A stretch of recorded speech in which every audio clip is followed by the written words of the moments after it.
It's almost time. Or it would be almost time. The time when families on their way, the ingredients have been purchased, the bird has been seasoned, and the time to go is upon you.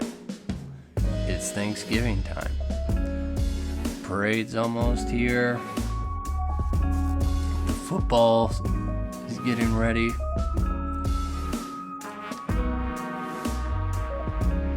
It's that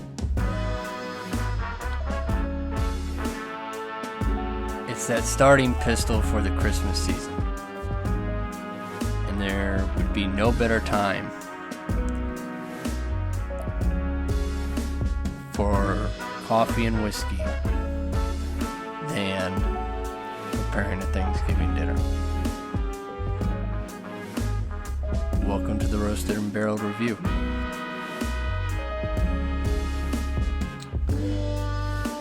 So, to begin this episode, I'd like to talk about what you're really paying for when you get nitrogen infused coffee.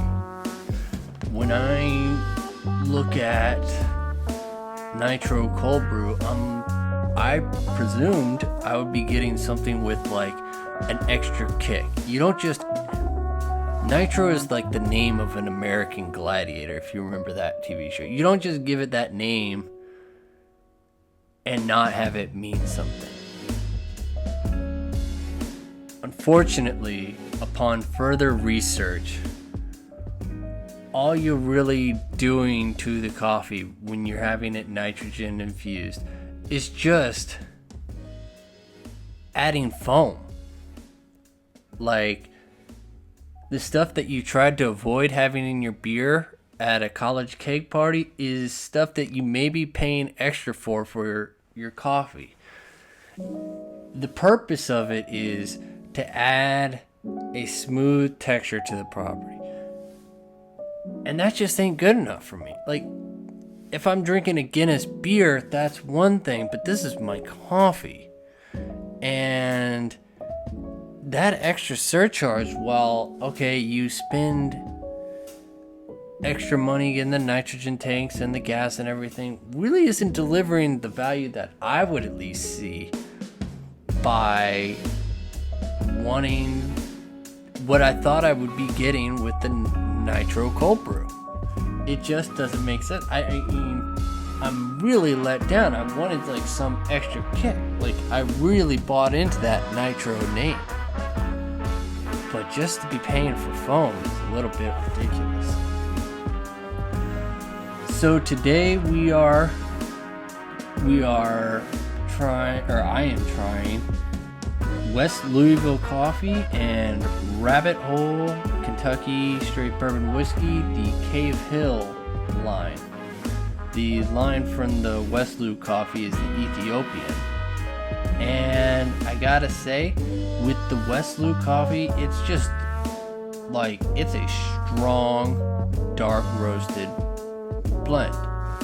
It is pretty good, but like, the flavor really hits you hard. So this will not, if you prefer light roast or less of a bold flavor, this may not be for you, but I gotta give this a buy rating. The Cave Hill Rabbit Hole Bourbon Whiskey. Okay. Also, both these are made in Louisville, Kentucky. The Cave Hill Bourbon Whiskey from Rabbit Hole was the surprising taste of this review. It was surprisingly good. If you go to the distillery, it's all chic and new and stuff, and not that that's a bad thing, it's just the perception of it. These guys are a new bourbon whiskey on the block, and when it kind of looks like they put more money into their distillery than they did into their bourbon, you can kind of get a perception that the quality is going to lie. But there was actual quality here.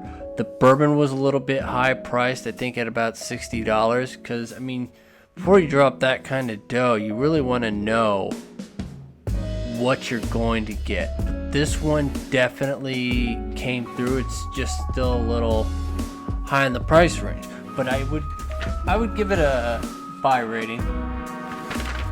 The pairing, this is a solid pair. Nothing special, but not bad. Still, the price of the rabbit hole is higher than it should be. Definite buy. So we're gonna take a 2 to 3 week break and then get back to you with a couple of videos for the holiday season, and then we'll have some. We're gonna shut the door as fast as we can on 2020 and hit the ball get the ball rolling to 2021 on a good foot. Until next time, this is the Roasted and Barreled